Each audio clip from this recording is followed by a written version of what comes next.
안녕하세요. 미국 주식의 럭키여행입니다. 최근 미국 대선 트럼프가 당선 확정이 되면서 미국 주식이 크게 상승했습니다. 특히 트럼프를 지지하던 일론 머스크의 테슬라가 상당히 올랐습니다. 저는 주로 ETF를 투자하지만 개인적으로 좋아하는 기업인 테슬라를 장기 투자를 하고 있는 입장에서 기분이 매우 좋습니다. 하지만 국내 증시는 좋지 못했습니다. 이로 인해 갑자기 미국 주식에 관심을 가지시는 분들이 많을 것으로 예상됩니다. 그래서 그분들을 위해 특히 IS 계좌로 국내 상장 해외 ETF 매수 계획을 가지고 있는 분들이 가지고 있을 만한 고민을 조금이나마 덜어드리고자 합니다. 지금 미국 주식 관심을 갖는 대다수 분들이 느끼는 감정이 포모를 느끼고 있을 거라고 판단이 됩니다. 주식시장의 포모는 보통 이제 상승하는 거 기회를 놓쳤다고 생각해서 갑자기 이제 급하게 매수하는 현상입니다. 기준 없이 자산을 사는 것이기 때문에 굉장히 위험합니다. 투자 시장에 들어오기 전에 알아야 할 점은 영원한 상승과 하락은 없습니다. 물론 예외는 민주 같은 거나 가치를 평가받지 못하는 자산은 제외입니다. 그래도 영원한 상승은 없습니다. 시중에 있는 자금은 한정적입니다. 주식시장이 상승하려면 비싸게 사는 사람이 많아야 하고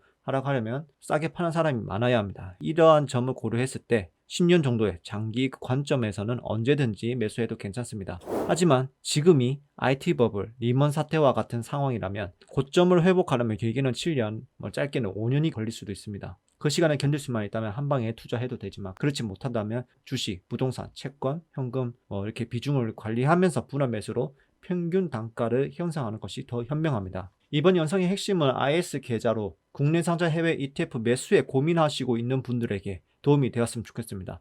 이미 분할 매수를 하고 계신 분들은 이 영상을 보지 않아도 되지만 도움이 될 만한 내용은 있습니다. 앞서 말씀드린 것처럼 현금 비중을 맞추고 분할 매수가 필요한 점을 인지하고 시청해 주셨으면 좋겠습니다. 저는 IS 계좌로 커버드 콜을 매수하고 월배당으로 레버리지 매수 투자 계획을 가지고 있지만 아직 투자하고 있지는 않습니다. 그 이유는 아주 단순합니다. 첫 번째로 환율 리스크입니다. 환율 리스크 때문에 섣불리 투자하기 어렵다는 의견입니다. 이미 달러로 바꿔서 달러 투자를 한다면 상관없지만 IS 계좌로 원화로 봐야 되기 때문에 리스크를 갖고 있습니다. 달러, 원, 환율 주봉 차트를 보시면 여전히 고환율로 유지하고 있는 모습을 볼 수 있습니다. 촬영 당시 미국 금리가 0.25%를 하락하면서 환율이 1,400대로 일시적으로 깨지고 지금 1,385원대로 내려갔지만 여전히 고환율로 유지하고 있습니다. 차트 중간선에 하나를 더 넣게 되면 만약에 12월에 남은 FOMC 회의에서 추가 금리 인하를 하게 된다면 환율을 내려갈 수 있다고 보고 단기적으로는 최대 4에서 7% 정도 가능성을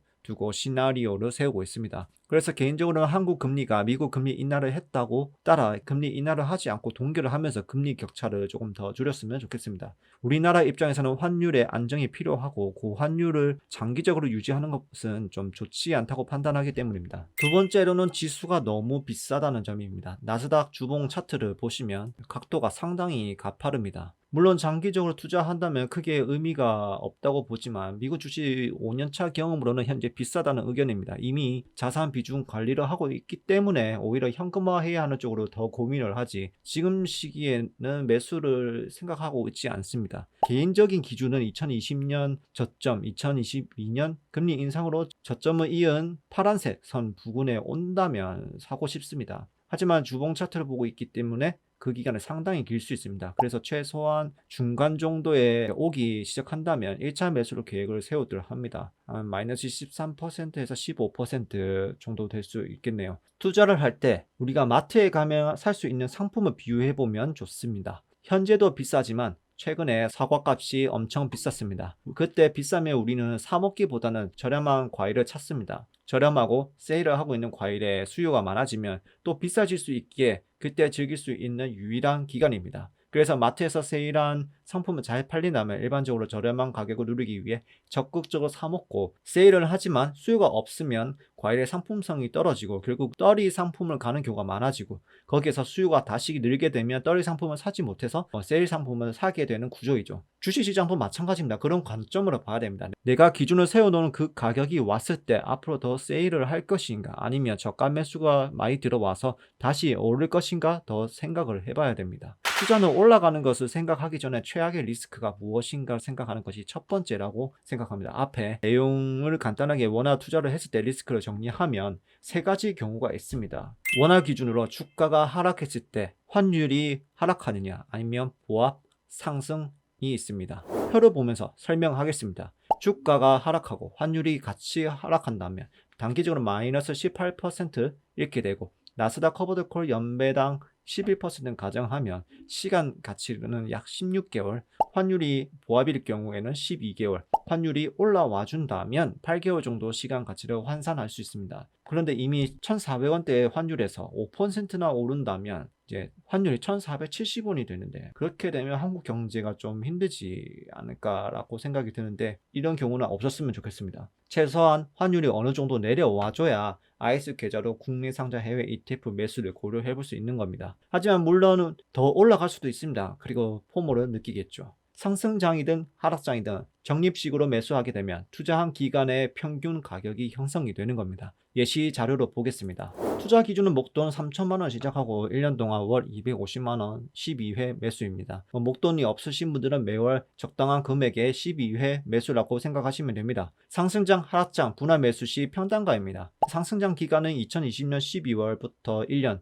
2021년 11월 기간을 정했고, 이 기간을 정한 이유는 지금처럼 신고가가 돌파했을 때 보통 많은 일반 투자자들이 관심이 많이 갖게 되는 시기입니다. 뉴스에도 많이 듣고 하기 때문이죠. 유튜브나. 그리고 그 상황이 지금과 동일하다고 봅니다. 하락장은 21년 12월부터 22년 11월입니다. 그 이후로 하락장이 왔습니다. 상승장은 303달러를 첫 매수를 시작해서 387달러까지 최고점 매수를 한 결과 평단가는 341달러, 하락장은 387달러 매수를 시작해서 275달러 최저점까지 매수를 한 결과 평단가는 327달러입니다. 주식수와 가격을 방영하는 오차는 있습니다. 차트를 보면서 더 디테일하게 보겠습니다. 상승장입니다. 빨간색 선이 평단가입니다. 341달러 기준으로 1년 매수를 하게 되면 19% 상승했고, 하락장이 시작하면서 평단가 기준으로 마이너스 24%까지 조정을 받는 것을 볼 수 있습니다. 그리고 평단가까지 회복하는데 1년이라는 시간이 좀 걸렸고, 그리고 현재까지 기준으로 증시가 회복하면서 약 50% 수익을 보고 있다고 결과가 나옵니다. 투자 기간은 이제 매수가 1년이고 보유기간 3년, 총 4년의 투자 결과입니다.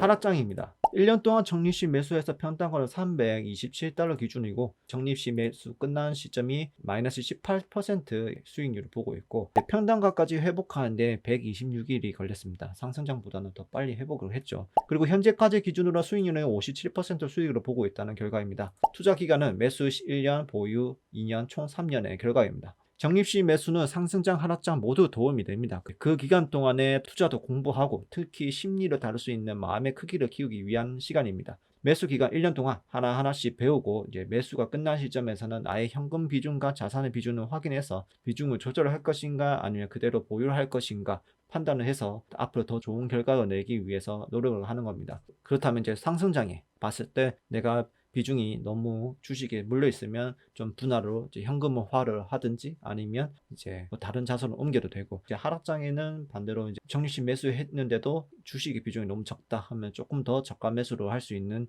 생각을 가지고 있게 된다는 것이죠. 적립식 매수의 장점은 내가 들고 있는 자산을 상승하게 되니까 포모를 덜 느끼게 되고, 내려가면 더 싸게 모을 수 있기에 기쁩니다. 이번 영상도 도움이 되셨다면 구독과 좋아요 부탁드립니다. 모두 미국 주식으로 럭키 여행이 되시길 바랍니다. 감사합니다.